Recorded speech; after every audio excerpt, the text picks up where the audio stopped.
production value on the Netflix Countdown documentary is amazing, and you learn about the backstory of the people, and it's actually super. Tourism. You don't like this is for science and for saving humanity, presumably.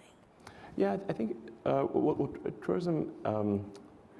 I think that there's an element of tourism to it, but I think there's also the technology is expensive at first.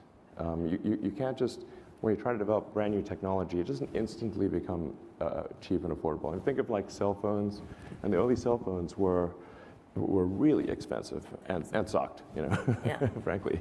Like, you think of like Wall Street One, where, he's walking down the beach with the shoebox-sized cell phone on it, talking to this, so just like really expensive, and the tech wasn't that great. But if some number of people didn't pay for the expensive cell phones, there would not be the inexpensive cell phones that everyone can afford. So we should thank billionaires for going into space. I mean, it doesn't have to be top of your thank you list, but I mean, it's not. I'm just saying that when there's new technology, it is necessarily expensive until you can refine the design and you can scale things up, and then you can make it more affordable.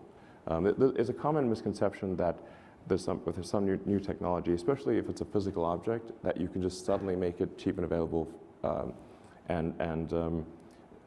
but you have to have many design iterations, and you got to scale up the production and get economies of scale.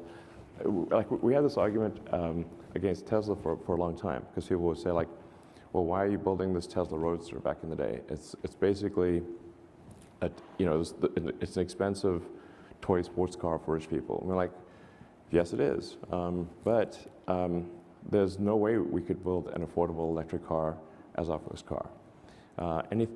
We just didn't have the capital, we didn't have the experience, and we needed to go through several technology iterations in order to get to something like the Model 3. Right.